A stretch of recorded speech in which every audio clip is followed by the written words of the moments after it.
Assalamualaikum. Assalamualaikum warahmatullahi wabarakatuh. Selamat malam pemirsa. Kita kembali hadir di Special Talk Show pada malam hari ini bersama saya Agustiada dan selama 60 menit ke depan kita akan bersama narasumber untuk membahas tema di malam hari ini yaitu Aceh menuju aman pangan. Nah, seiring meningkatnya pertumbuhan penduduk ini pemirsa, kebutuhan pangan juga ikut bertambah. Namun, kenaikan jumlah penduduk dan ketersediaan pangan tidak selalu berjalan beriring-iringan. Nanti kita juga akan tahu banyak bagaimana apa saja kendalanya, apa saja yang sekarang menjadi isu ya terkait dengan aman pangan ya. Baik, sebelumnya saya akan berkenalan dengan narasumber saya di malam hari ini. Yang pertama Ibu Cut Yusminar API MSI selaku Kadis Pangan Aceh. Assalamualaikum, selamat malam Ibu Cut. Baik, terima kasih banyak Ibu Cut sudah hadir di Studio CTV dan saya juga masih butuh sekali informasi terkait dengan Aceh menuju pangan apa saja yang harus dipersiapkan. Kemudian kita nanti bisa membahas strategi apa saja pemerintah Aceh dalam mendukung Aceh aman pangan. Terima kasih banyak Ibu dan selamat malam. Assalamualaikum untuk Bapak Teguh Taufan Maulana Pribadi SPMM selaku Kabid Keamanan Pangan Dinas Pangan Aceh. Selamat malam Bapak. Selamat malam. Bagaimana kabar Anda nih Pak? Alhamdulillah sehat. Sehat. Boleh tahu nih Pak Taufan dalam beberapa minggu ini ataupun minggu yang lalu, beberapa saat yang lalu ini Pak Taufan sedang sibuk kegiatan bagaimana nih Pak? Ini terkait dengan profesi Anda ya, baik. Ya, selama ini kita sedang memantau dan melakukan inspeksi terhadap perkembangan isu tentang keamanan pangan yang ada di Aceh. Ada juga tentang isu yang sedang merebak tentang ya, anggur juga yang beredaran di sepanjang jalan. Terus ada tentang pestisida juga yang sudah banyak kita temukan dalam pengujian-pengujian.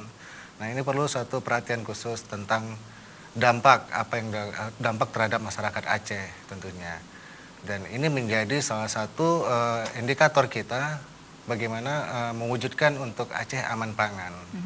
Nah, sekarang ini kalau kita datang ke Aceh, tamu-tamu ke Aceh kan pasti nyarinya tuh kuliner. Iya benar. Iya kan, benar. mau makan mie Aceh, mau makan ayam tangkap, semua kan dalam bentuk kuliner gitu.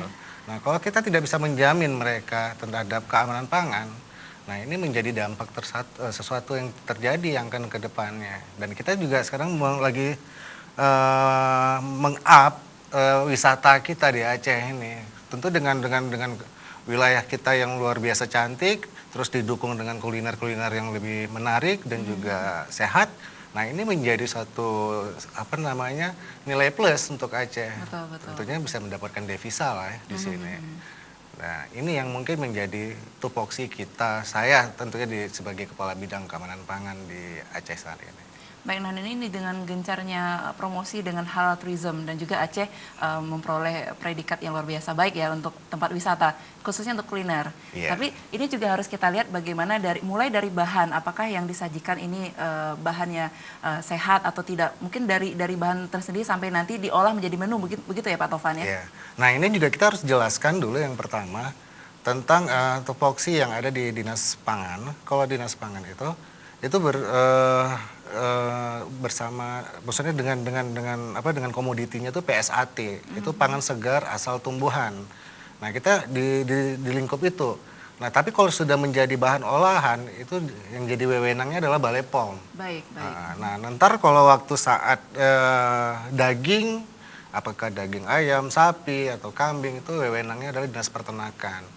Nah, kalau ikan itu jatuhnya di perikanan. Iya. Itu semua termasuk dalam pangan. Nah, ini kita akan meramu sistemnya ke depan dalam beberapa hari ke depan dengan konteks kita akan membangun jejaring keamanan pangan. Itu kita akan panggil beberapa stakeholder dan juga teman-teman dari SKPA lain untuk menjadi satu tim khusus. Tapi tim ini sudah dibentuk sebenarnya Bu ya. Dibentuk lewat SK Jejaring Keamanan Pangan yang ditandatangani oleh Pak PLT Insinyur Nova itu pada bulan Februari. Nah, sekarang kita sedang melakukan penjajakan kembali dan memaksimalkan kinerja dari masing-masing SKPA tersebut. Jadi dari berbagai macam pihak juga ikut bersinergi. Wajib. Oke. Baik, nah pemirsa Anda juga kami persilakan nanti di segmen kedua dan juga segmen ketiga yang ingin berinteraksi langsung melalui line telepon, nanti nomornya akan kami ucapkan ataupun kami sediakan nomor yang nantinya tertera di layar televisi Anda, atau kami juga membuka layanan di melalui WhatsApp di 082360302662 yang ingin bertanya seputar Aceh menuju aman pangan. Saya ke Ibu Cut Yusminar. Ibu, ini saya juga ingin tahu ada perbedaan antara yang dimaksud dengan keamanan pangan dan juga ketahanan pangan. Mungkin juga Ibu bisa menjelaskan sedikit, Ibu. Seperti apa yang dimaksud ketahanan pangan dan juga keamanan pangan? Ya, memang ketahanan pangan dengan pertanian itu memang ada berbeda. Ketahanan pangan tentunya berbicara ketahanan pangan itu merupakan asasi ya bagi perorangan dan juga masyarakat yang harus memenuhi jumlah pangan yang sedangkan kalau pertanian itu sendiri itu sebagai produsen, sebagai dia memproduksi bahan pangan yang selalu juga harus diawasi dengan mutu pangannya, keamanan pangannya. Apalagi kita lihat sekarang bahan pangan yang diproduksi oleh masyarakat banyak residu bahan kimia yang lewat batas BMR. Jadi itu yang perlu kami awasi Kemudian kita bicara ketahanan pangan, tentunya pertama tersedianya pangan. Betul. Di ketersediaan pangan itu juga dari segi mutunya, keamanannya, ketersediaan stoknya, dan juga mampu dibeli oleh masyarakat, terjangkau oleh masyarakat. Jadi kadang ada pangan tapi harganya mahal. Ini juga yang harus kita perhatikan. Kemudian stoknya, apakah tersedia? Memang ada kecamatan-kecamatan yang setelah kita lakukan pemetaan, kita mapping kerawanan pangan, ada memang kecamatan-kecamatan yang rawan pangan yang menjadi perhatian khusus bagi kami di Dinas Ketahanan Pangan. Jadi memang kami membuat strategi-strategi untuk ketersediaan pangan, terutama untuk ketersediaan pangan keluarga. Itu ada KRPL, Kawasan Rumah Lestari. Ini ada kita berikan ke daerah-daerah yang rawan pangan supaya ibu-ibu kelompok wanita tani ini dapat menanam sayur-sayuran. Jadi tahu gizi-gizi untuk penambahan gizi keluarga, dan secara ekonomi pun dalam kelompok tani kelompok wanita tani di KRPL itu selain mereka juga memenuhi gizi keluarga, dan mereka juga bisa menambah income.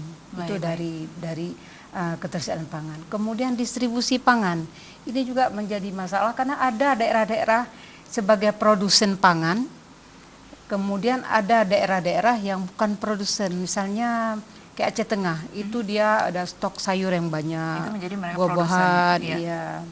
Jadi ini bagaimana kita mendistribusi ke daerah-daerah pesisir yang kurang sayur-sayuran. Ini juga menjadi perhatian kami.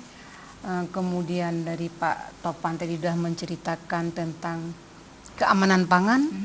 Ini juga perhatian khusus bagi kami karena kita lihat sekarang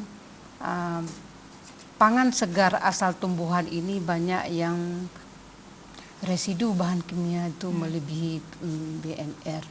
Ini yang kita jadi salah satu isu sekarang yang stunting. Ini juga menjadi tanggung jawab kami juga di pangan. Karena kita tahu Aceh 35% itu sudah kena stunting. Pertumbuhannya yang tidak sesuai dengan umur. Jadi ini yang Baik, nah ini salah satu strategi yang Ibu tadi jelaskan adalah ketersediaan pangan ataupun bisa dikatakan memberikan sosialisasi di berbagai macam kabupaten yang ada di Aceh ya Bu ya. Kemudian ini menjadikan kita melihat bagaimana penyediaan produsen pangan seperti misalnya di Aceh Tengah. Artinya nanti kita salurkan ke daerah-daerah di pesisir pantai. Mungkin Anda bisa menjelaskan daerah yang dimaksud di pesisir pantai apakah Aceh Barat ke sana, dan kita bisa melihat ini kan perbedaan sekali dari tanahnya sendiri, kultur, cuaca juga. Ini menjadi pendukung utama makanan ataupun bahan makanan apa yang cocok untuk ditanami ataupun dikonsumsi. Kalau kita ditanami ya, tanaman bahan-bahan pangan itu, memang kalau musim hujan tentu masyarakat menanam padi. Nah, kalau sudah menanam padi baru mereka kebiasaannya menanam ya bawang, cabai, seperti halnya di daerah-daerah pidi. Itu saat-saat mereka sudah panen padi, mereka menyelang dengan menanam bawang, cabai, karena kita tahu yang menjadi perhatian kita juga cabai. Kita selalu memantau cabai itu sangat naik turun harganya kan. Malah sekarang banyak diimpor dari daerah luar lah, dari Sumatera Utara, dari Brastagi. Ini perhatian kita. Begitu juga bawang. Kalau bawang malah dibawa dari Brebes, dari Jawa. Ini juga menjadi perhatian kami. Kami bekerja sama dengan pertanian tadi untuk bagaimana caranya Aceh ini bisa produksi bawang dan juga cabai untuk memenuhi pangan itu sendiri. Baik, nah ini kalau kita berbicara dengan para wanita memang ini nggak jauh dari yang namanya isi dapur ya Bu ya. Harga cabai kemudian bawangnya sendiri. Nah ini diharapkan juga nanti Aceh bisa mandiri untuk penyediaan semacam cabai dan juga bawang, dan kita tidak perlu untuk masuk dari Medan ataupun dari daerah lain ya Bu ya. Baik, nah juga pemirsa, kami membuka line telepon interaktif di nomor telepon yang tertera di layar televisi Anda ataupun melalui WhatsApp kami di 082360302662. Baik, Pak Taufan, ini beberapa waktu yang lalu juga masih sekarang Aceh dengan salah satu program prioritas pemerintah Aceh, yaitu dengan yang dikenal dengan istilah Aceh Tro. Di mana Aceh Tro ini adalah ketersediaan, keterjangkauan, dan pemenuhan konsumsi yang cukup serta berkualitas serta aman. Nah baik, pertanyaan saya ini adalah dengan predikat ataupun program Aceh Tro, kita masih juga melihat faktanya masih banyak sekali masyarakat yang ini hidup di bawah garis kemiskinan dan mereka akhirnya lapar begitu. Tanggapan Anda bagaimana Pak Taufan? Baik, sebenarnya gini, isu tentang pertanian, kita ceritakan tentang pangan lah. Dengan cerita pangan itu isu yang paling seksi untuk saat ini. Jadi masyarakat sekarang ini dikatakan miskin, itu dikarenakan menganggap tidak ada lahan pekerjaan. Sebenarnya bukan tidak ada lahan pekerjaan di sini. Lahan kita cukup besar dan luas. Jadi lahan untuk pertanian itu sudah cukup sangat besar. Tapi yang menjamin, siapakah yang bisa menjamin terhadap pembelian dari bahan-bahan pangan tersebut? Nah ini yang menjadi PR kita, PR kami sebenarnya pemerintah Aceh ini, untuk mencari investor atau investasi dari dunia usaha yang mau untuk berkecimpung di sini. Kita bisa lihat, ini hasil dari pengujian yang sudah kita lakukan, Bu ya. Jadi gini, hasil pengujian yang baru-baru ini kita lakukan, untuk bahan pangan yang terkontaminasi pestisida dan residu serta bahan aktif lainnya, itu banyak yang didatangkan dari luar Aceh. Nah, itu kita tahu ketelusurannya dari mana. Nah, sedangkan dari kita sendiri, kita udah cek kemarin ke Aceh Tengah, Bandar Meriah, segala macam. Kita turun, tim kita turun sana dan itu masih di bawah BMR, batas maksimum residu. Namanya BMR, batas maksimum residu. Nah, itu masih di bawah. Artinya, kinerja dari Dinas Pertanian dan Perkebunan Aceh juga bagus, karena di situ ada penyuluhan. Nah, penyuluhannya juga bagus dan mengikuti dengan prosedur yang sudah ada, yang kita lakukan saat ini. Tetapi yang menjadi masalah, setelah mereka melakukan kegiatan pertanian di lahannya, itu kemarin baru-baru ini terdengar ada namanya petani kol marah-marah sampai dia potong-potong, pecah-pecahin apa kolnya dia buang Iya. karena harganya 300 Harganya. kilogram. Betul. Nah ini menjadi PR buat kita. Bisa nggak kita menjamin pembelian terhadap bahan pangan ini? Solusinya bagaimana Pak Tovan? Kita ada beberapa program, ada beberapa inovasi yang mungkin saya sama Bu Cud akan berkolaborasi dengan pihak-pihak lain, yaitu mencari investor. Bahkan bisa juga kita menggunakan dana dari pemerintah Aceh untuk menjamin pembelian bahan pangan tersebut. Kita ada alur tentang bagaimana proses pembelian barang tersebut. Bahan pangan yang kita beli itu tentunya bahan pangan yang sudah tersertifikasi. Baik. Kita ada program namanya OKKPD, Bu. OKKPD tentang sertifikasi Prima 3. Nah, itu lahan tersebut sudah kita sertifikasi dan kita menjamin menjamin tentang keamanan pangannya. Contoh ada satu daerah di Aceh Tengah, contohnya dia menanam komoditi kol atau kentang atau cabai yang sudah tersertifikasi Prima 3. Nah, kita punya investor, dia akan pasti membeli. Ya. Ya, membeli dan menjamin hasil belinya itu untuk dipasarkan. Nah, tapi ada juga proses untuk kita melibatkan tentang katakanlah ada koperasi, ada BUMD atau kita BUMD kita BUMA ya, Badan Usaha Milik Aceh. Nah, kita bisa memanfaatkan itu untuk membeli bahan tersebut. Kemudian bahan pangan tersebut kita bawa ke pasar. Pasarnya tentu bukan pasar sembarangan. Artinya pasar ini sudah kita setting. Itu ada pasar yang benar-benar bersih, terkelola, aman dan higienis. Kita singkat dengan berkah itu ya. Nah, ini pasar berkah ini yang mungkin kita bisa jadi inovasi terbaru, di mana di dalam suatu pasar ini kita melihat ada sesuatu yang salah di pengelolaannya. Di sini di mana ikan di situ cabai, di situ sayur, itu semuanya racun. All in one. Iya.